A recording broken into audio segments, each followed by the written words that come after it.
Hey guys, welcome back to another video. We've had a very intense day today, and I'm going to talk about three main subjects. Number one, Hizbullah's retaliation started, and it started big time. The second thing I wanted to talk about is Israel's worry about further Chinese weapons going into Gaza. Then I'm going to be talking about the Hamas political bureau leader Ismail Haniyeh, his statements towards the United States, and what Blinken responded, which is very interesting. I'm going to speak about a couple of other details to do with like Netanyahu's statement, but I'll start off with Hizbullah. So Hizbullah released a statement. They said, obviously you had Al-Aruri assassinated in Al-Dahiya Al-Janubiyya a few days ago, and they said this won't pass without retaliation and punishment. You've had two speeches that were pre-planned for Hassan Nasrallah, who's the Secretary General of Hezbollah. Following that, today, they started the retaliation. And with the statement that they released, they said this is the initial first retaliation. Okay, and I'm going to talk about the meanings of this and what we can conclude from it. What did they do? Well, sirens went on in 94 Israeli cities and towns in northern Israel, but the main thing is Hezbollah attacked a main air surveillance command center in North Israel in Mount Mirun, or Jabal al-Jarmaq in Arabic. Now, they have two air surveillance command centers, one in Mirun and one in Mitzpe Ramon. So they only have two main hubs. And this is the main hub in the north of Israel. And it's usually in charge of air surveillance and operations and commands of UAV across the region of the eastern northern part of the Mediterranean. That's close to Israel, including obviously countries like Turkey, Cyprus, Syria, and the close by region, Lebanon, of course. Whereas Mitzpe Ramon deals with the southern part of it. So what did Hezbollah do? Well, they published videos of the base, ladies and gentlemen. So they're viewing it. They're viewing the base, recording it. They published a map of exactly where they attacked, and they showed the rockets actually hitting the facilities. Now remember, these command centers, they house leading commanders and elite personnel in the Israeli army. So they're very important and very strategic. They launched 62 missiles directly, and they recorded all of them, and they published them with confirmed damage. So the ease of it, the fact that they didn't have defensive measures for such a strategic center, the fact that they're so weak defense systems, lots of questions, do you know what I mean, about this attack, and how easily Hezbollah filmed everything. So that was their first retaliation, and we can conclude a couple of things from this. Number one, when Hezbollah say they will act, so people take their word, like Israelis take their word, by the way. And in 2006, people in Israel used to listen to Nasrallah's speeches more than the Israeli prime minister, just to let you know.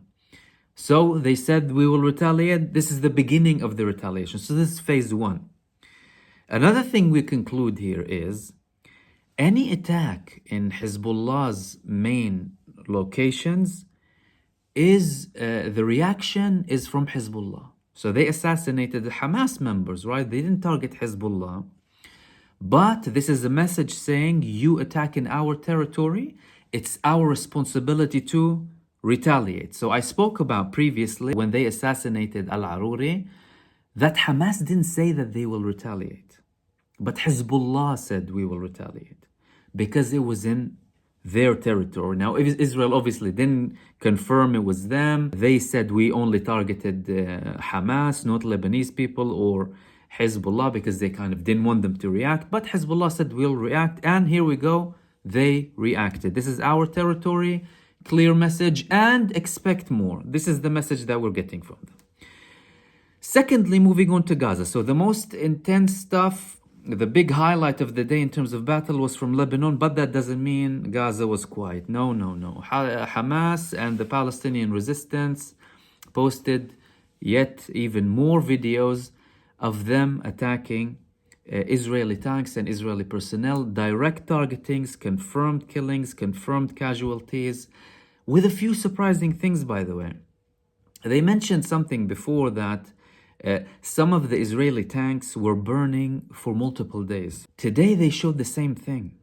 They attack an Israeli tank that was moving, by the way, and it's left for hours upon hours. They even recorded it later on. Is Israel leaving the soldiers in the tanks? You know, they are operated by people in them. They're not remotely operated, these tanks. But they showed images of them burning. No rescue team, no nothing.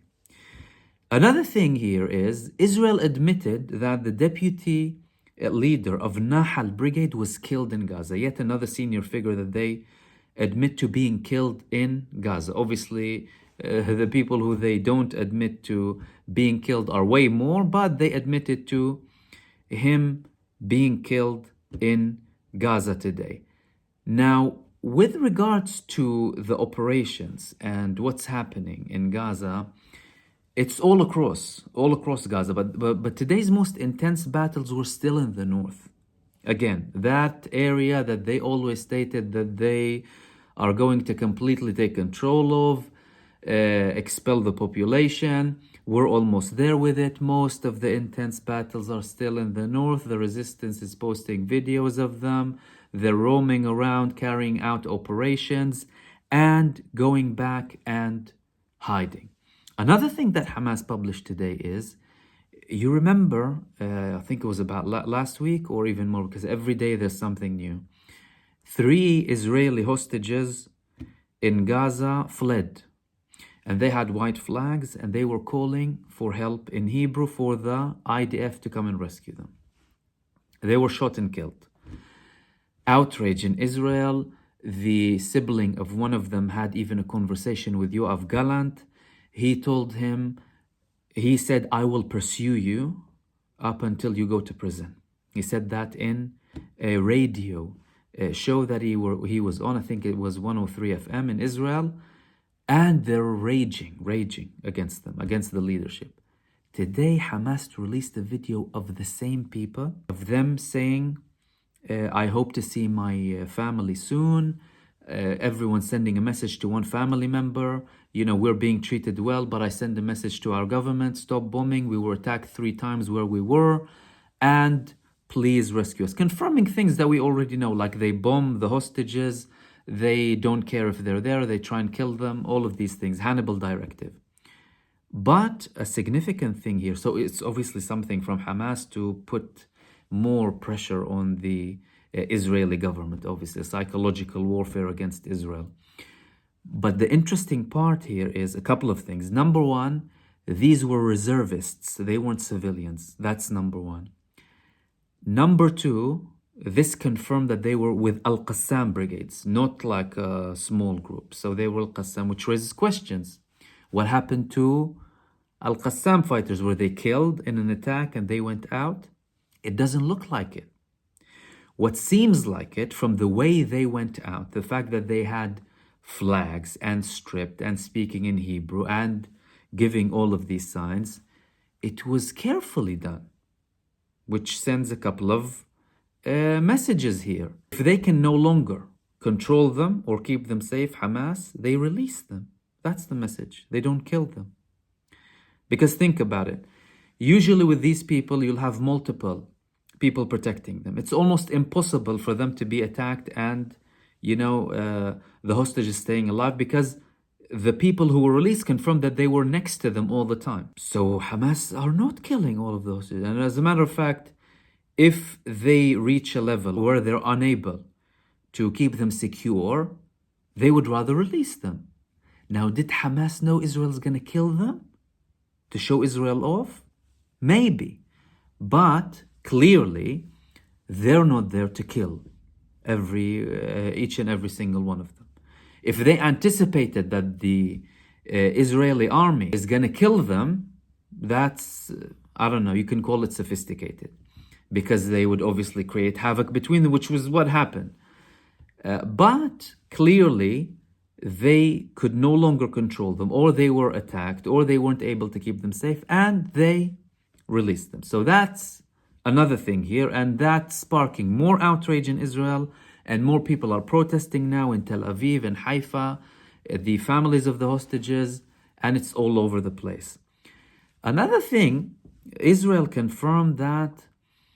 Now, I spoke about more Chinese weapons going to Gaza a few days ago, particularly the sniper, that Hamas have something similar to it that they produce called Al-Ghul. But today, an Israeli source, an Israeli intelligence source, confirmed that they are receiving more Chinese weapons, and that they're worried about the fact that so many Chinese weapons are in Gaza. Apparently, they took control of some of these weapons during their attacks on Gaza. And what the same source, who remained anonymous, he said that China is completely changing its position and is now anti-Semitic.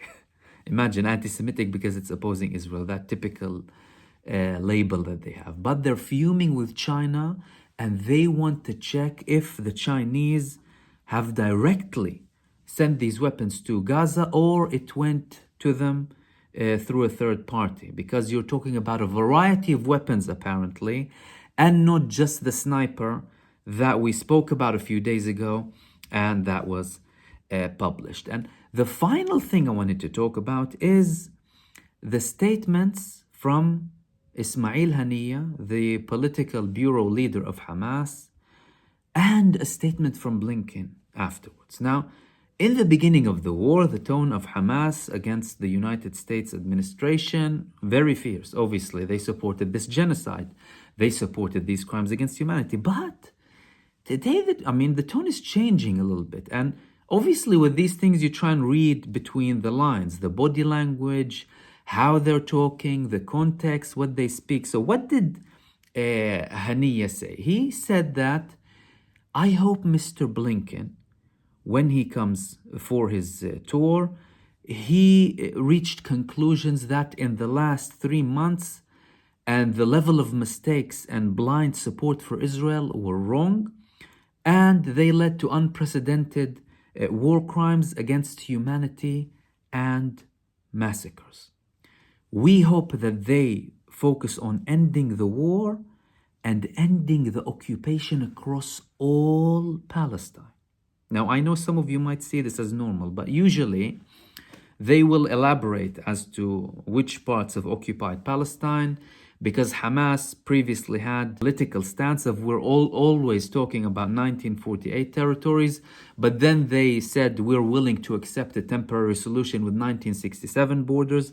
Now he's going back to all of Palestine. He also mentioned that the stability of the region is directly connected to the Palestinian cause, and that the blood of the martyrs and the heroic resistance in Gaza, they won't allow the Palestinian cause to be overridden by other things, and that Mr. Blinken needs to focus on ending the occupation, giving the Palestinians their rights, and having a sovereign state across all Palestine with Jerusalem as its capital. Jerusalem, not East Jerusalem, which is typically the term used when you talk about a two-state solution. And he also asked the Arab nations to reiterate to Blinken that the security and stability is directly linked with the situation in Palestine. Now, some analysts said previously that Hamas did this to wipe out the Abraham Accords and Israel reaching conclusions and dealings and peace processes with Arab countries at the expense of the Palestinian cause. Now, I don't completely disagree with that, but I also wouldn't say that that's the sole cause, because people tend to speak very easily about on behalf of the people in Gaza, right? As if they are somehow entitled to. You're talking about people living three-quarters refugees, always suffering, who have been living under siege for 17 years, oppression, everyone has a family member who was lost or multiple, poverty, relying on foreign aid 24/7, unemployment, open air prison. Everyone reading up knows what's been happening now in the past 17 years. So to come and say that they only did it so that, people don't forget about the Palestinian cause, it's not the only thing. Now, the tone from Ismail Haniya, we had a similar tone from Blinken. Remember when Blinken came in during the beginning of the war, unconditional support for Israel, all out support for Israel, let them do whatever they want, let them demolish the Hamas, let them do this and that. Now, his tone is different. And again, you need to read between the lines and understand the tone to try and establish an understanding as to where things are going. Now, yesterday I spoke about the fight between the IDF and the government and how they had to cut the meeting off without reaching any conclusions to do with the end of the war and the day after in Gaza, how they describe it. If you haven't seen it, I recommend you watch it again. But when Blinken was in Athens now, the tone is completely different, because what's happening in Israel is affecting the United States administration. It's difficult for them to deal with Israel when it's not united when it comes to the war, the objectives of the war. And previously, they were on the same line, really. I mean, in the 2006 war, many people in Israel, even in the army, blamed the Israeli army for following American demands too much because it wasn't suitable for them, even when it came to going into Lebanon and withdrawing from Lebanon. But now they have a defiant stance from particularly parts of the government led by Netanyahu and Smotrich and Ben Gvir, the extreme right, radical, fanatic mental wing, right? And it's difficult to speak with them. So is he finding it easier to have more reasonable conversations with Hamas? Because don't forget, they open an office in Qatar. It's with American approval and with Israeli approval, because they want someone to mediate between them, right? If they objected Hamas having an office in Qatar, they wouldn't have an office in Qatar. People need to remember that. So what Blinken said in Athens was very interesting, his tone. All of a sudden, he's speaking about the children and women in Gaza. He said that children and women are suffering in Gaza. The civil population is suffering. The situation is bad. Many were killed. We need to bring food and medicine.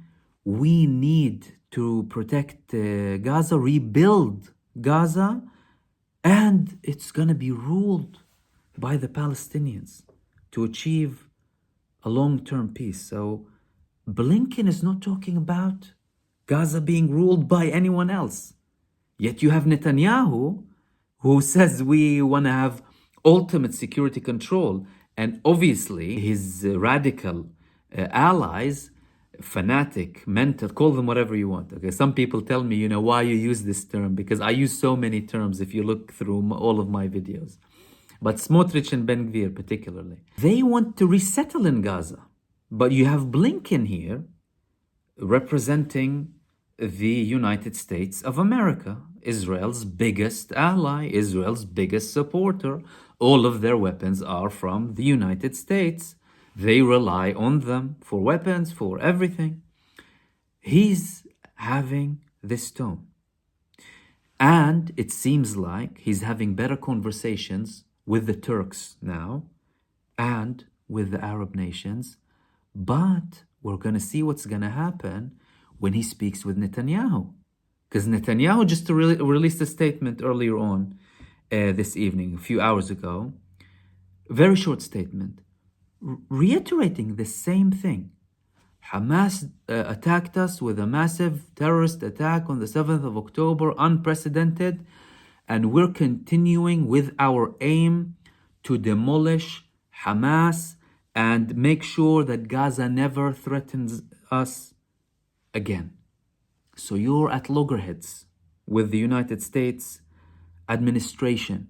And I said in my previous video, he's going to find it really difficult to try and reach an agreement or a common language with the Israeli leadership now, because not only that they have internal division, the heads of the military and the heads of the state, and you have the internal division, you have the social division as well between the people who want to go and increase the genocide. Some people want Gaza to be flattened completely. Some people suggested nukes. Imagine the sadism that exists very much in Israel. But you have another side saying we want to stop this war, we want our children back, and we want a long-term solution. So the situation is impossible. It's an impossible situation. Now, is America reconsidering? Is the United States reconsidering the whole thing? Were Haniya's statements intended to reassure Blinken in case they do actually replace Israel as a state even? Because from the reports from Israel, it's unprecedented. Everyone is saying they're worse than they were ever in history. People are talking about the death of Zionism, the death of the state. 2.5 million Israelis are out. Many people don't want to ever go back there. There's unwillingness to fight in this war. No one knows what's coming. It's diabolical. These were the main things that I wanted to talk to you about today. I hope you enjoyed this video and that I added some beneficial information for you. And I'll hopefully see you soon in the next video. Take care.